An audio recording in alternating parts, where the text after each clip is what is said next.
말씀에 대한 제목, 정직한 자와 악한 자.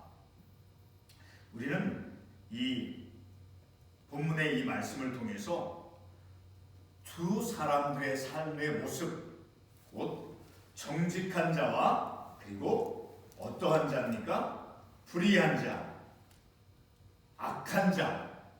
끊임없이 우리는 내 삶의 태도가, 내 삶이 정직한 자로서 삶을 살아갈 것인가, 아니면 교만하고 악한 자로서 삶을 살아갈 것인가, 늘 우리는 그것을 선택하고 그것을 지키면서 그 말씀대로 삶을 살아갈 때, 오늘 말씀에서 보면 이 악한 자는 어떻게 되어진다라고 말씀에서, 5절 말씀에서 우리에게 말씀해주고 있습니까? 악한 자는 자기의 그러니까 자기의 지혜롭지 못함과 교만함으로, 자기의 악함으로 말미암아 자신의 삶의 길이 비뚤어진 잘못된 길로 나아간다, 넘어지게 되어진다라는 거죠. 자, 그래서 오늘 우리가 이 본문의 말씀에 보면 두 가지 비교되어지는, 대조되어지는, 그래서 첫 구절에서 보면 속이는 저울, 그리고 공평한 추. 그러니까 우리의 삶에 늘 우리는 정직하게 어떤 것을 판단하고 정직하게 어떤 것을 행해야 함을 우리가 이 말씀을 통해서 알 수 있게 되는 거예요. 자, 속이는 저울은 하나님께서 미워하신다라는 거예요. 우리 참고 관련 구절 말씀을 신명기 25장 말씀을 한번 찾아가 보겠습니다. 신명기 25장 13절에서부터 16절까지의 말씀을 한번 읽어보겠습니다. 너는 내 주머니에 두 종류의 저울추, 곧 큰 것과 작은 것을 넣지 말며. 오늘 본문에 있는 말씀과 같이 속이는 저울, 두 종류의 저울추, 곧 큰 것과 작은 것을 넣지 말며. 그리고 14절에서 내 집에 두 종류의 돼, 곧 측정하는 것, 측정하는 그릇, 큰 것과 작은 것을 두지 말 것이요. 그럼 어떻게 행하라는 거예요? 13절 말씀에서 15절 말씀에서 오직 온전하고 공정한 저울추를 두며 온전하고 공정한 되를 둘 것이라. 그리하면 내 하나님 여호와께서 내게 주시는 땅에서 내 날이 길리라. 16절 이런 일을 행하는 모든 자, 악을 행하는 모든 자는 내 하나님 여호와께 가증하니라. 그러니까 정직하지 않게 어떤 것을 측정하고 판단하고 남을 속이는 그것은 악한 것이라는 거예요. 그러니까 우리의 삶 속에 우리에게도 얼마나 많은 그런 악이 있는지 몰라요. 이런 말씀을 통해서 볼 때 내가 잘못 판단하는 것, 잘못된 그릇된 판단과 기준과 생각을 가지고 있으니까 그것을 옳게 판단하지 못한다는 거죠. 바르게 측정하고 정직하게 측정하는 것. 자, 그렇지 않고 남을 속이는 것, 그러니까 내 자신의 잘못된 판단과 기준이 내 안에 있기 때문에 그런 거예요. 자, 그런 것을 하면 그것은 바로 악을 행하는 것이다 라고 말씀하고 있어요. 근데 그 악을 행하는 모든 자는 하나님께서 싫어하신다라는 거예요. 하나님께서 가증히 여기신다라는 거예요. 그리고 우리가 이 읽은 15절 말씀에 온전하고 공정한 저울추를 두며 온전하고 공정한 되를 둘 것이라. 그렇게 되면 하나님께서 우리가 이 땅에서 삶을 살아갈 때 어떤 복을 주신다라는 거예요. 내 땅에서 내 날이 길리라. 장수의 복을 주신다라는 거죠. 아무튼 하나님께서는 우리가 온전하게, 온전치 못하게, 공정하지 못하게, 정직하지 않게 판단하고 측정하는 것, 그것은 바로 악이다라는 거예요. 그것은 하나님께서 싫어하신다라는 거예요. 반대로 바르게, 공정하게, 정직하게 판단하고 측정하는 것. 그러니까 우리는 늘 판단하는 데 있어서 늘 우리는 하나님의 말씀을 잘 기억하고 쉽게, 단순하게, 성급하게, 옳다, 그르다 판단하기에 앞서서, 물론 늘 우리는 판단을 해야 되겠죠. 그렇죠? 자, 그런데 그런 판단을 하기에 앞서서 늘 내 판단의 기준이, 내 판단의 그 판단하는 그 측정하는 그 기준들이 하나님의 말씀에 비추어 보아서 그것이 옳은지 그런 판단인지를 늘 우리가 말씀을 통해서 인식하고 깨달을 수 있어야 된다라는 거죠. 자, 그렇게 속이는 저울은 하나님께서 미워하신다라는 거예요.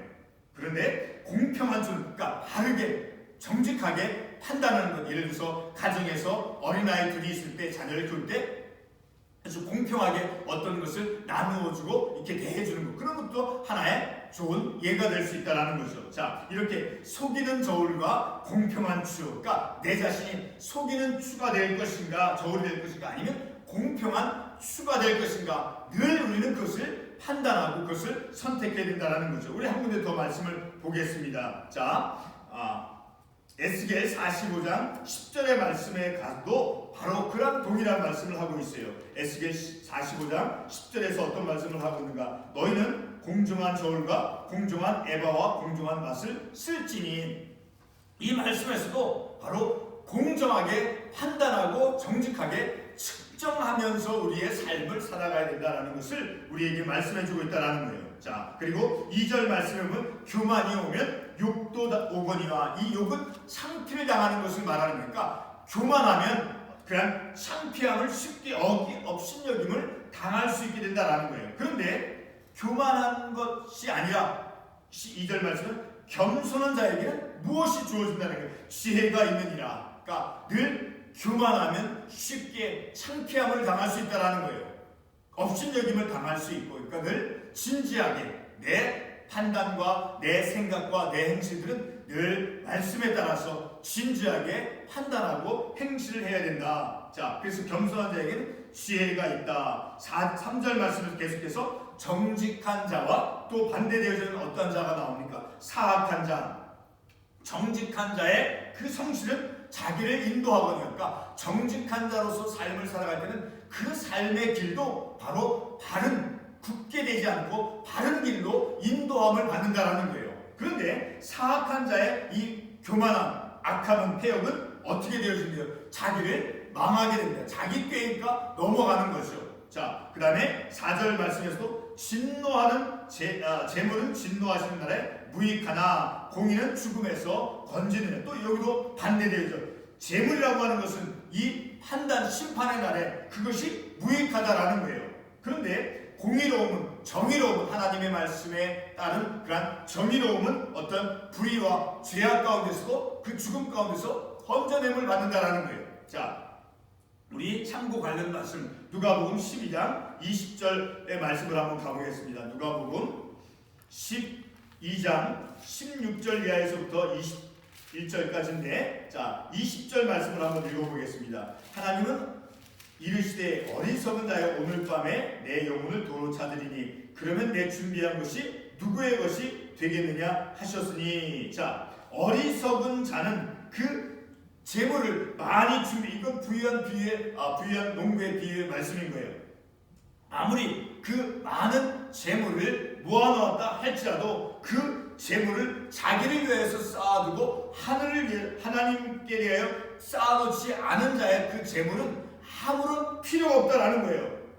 20절에서 하나님은 이르시되 어리석은 자요, 어리석은 자라는 거예요. 자기를 위하여 재물을 쌓아둔 것은 자기 어떤 환난 날에 그 재물이 자기를 구할 수 없다라는 거예요. 그러나 하나님을 위하여, 자기를 위하여 재물을 쌓아두고 하나님께 대하여 부유하지 못한 자가 이와 같으니라. 그러니까 늘 이웃을 위해서, 하나님을 위해서, 하나님의 그 나라를 위해서 그 재물을 잘 쓸 때 그 재물은 유익하고 가치가 있는 것이고 하나님이 기뻐하시는 재물이지만, 자기를 위하여, 세상 것을 위해서 재물을 모아두고 쌓아놓은 것은 그 재물이 아무런 그 환난 날에 그것이 아무런 유익이 되지 못한다라는 그런 말씀을 우리에게 말씀해주고 있죠. 재물은 진노하는 날에 무익하니, 바로 그런 자기를 위하여 쌓아두는 재물. 자, 그런데 공의는 죽음에서 건지느니라. 자, 5절 말씀에서 계속해서 완전한 자의 공의는 자기의 길을 곧게 하려니와, 또 반대되어지는 자가 나오죠. 악한 자는 자기 악으로 말미암아 넘어진다. 그러니까 완전한 자는 무엇이냐면 남을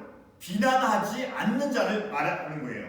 자, 그러한 자의 공의로움, 정의는 자기의 길을 항상 곧게 만든다라는 거예요. 자기가 실족하거나 넘어지도록 만들지 않는다라는 거예요. 근데 반대로 악한 자는, 그 악한 자가 가지고 있는 그 자기의 악으로 말미암아 스스로 넘어진다라는 거예요. 또 6절 말씀에서도 아주 반대되어지는 대조되어지는 그런 모습이 나오죠. 정직한 자와 또 악한 자. 정직한 자의 공의는 자기를 건지려니와 반대로 사악한 자는 자기의 악에 잡힌다라는 거예요. 그 자기의 꾀에 넘어간다라는 거예요.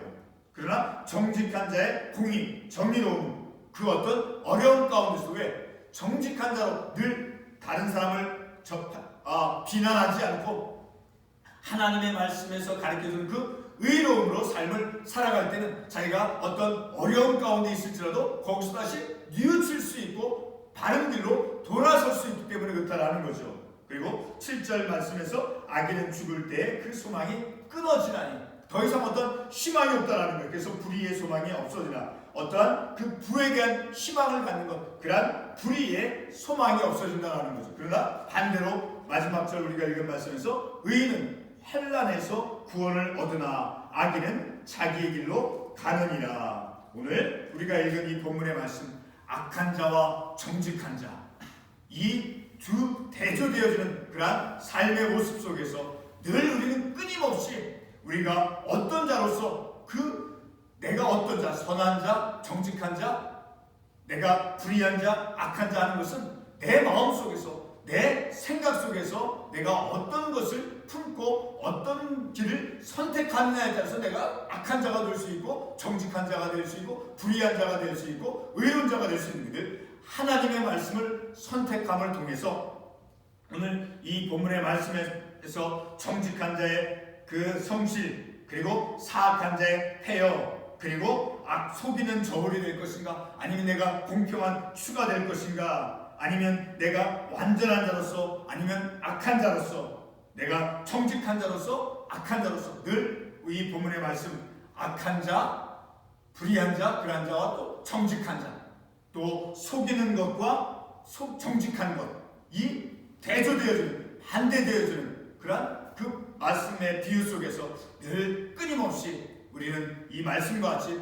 정직한 자로서 내 삶을 살아가야 되니까, 윤리적인 삶에 있어서 하나님의 말씀을 믿고 하나님 말씀대로 삶을 살아가는 그 삶은 늘 윤리적인 삶에서도 바로 정직함을 우리가 선택하고 정직한 자로서 삶을 살아가도록 인도해 간다라는 거죠. 자, 그러므로 우리가 이러한 말씀을 통해서 늘 우리의 삶이 하나님 앞에서 부끄럽지 않고 사람 앞에서 부끄러움을 당하지 않는 삶을 살게 되었다라는 거예요. 자, 2절 우리가 말씀을 보았지만 교만이 오면 어떻게 되어진대요? 창피함을 당할 수 있다라는 거예요. 교만이 오면 업신여김을 당할 수 있다라는 거예요. 그런데 겸손한 자에게는 무엇이 있다라고 말씀하고 있어요? 지혜가 있느니라.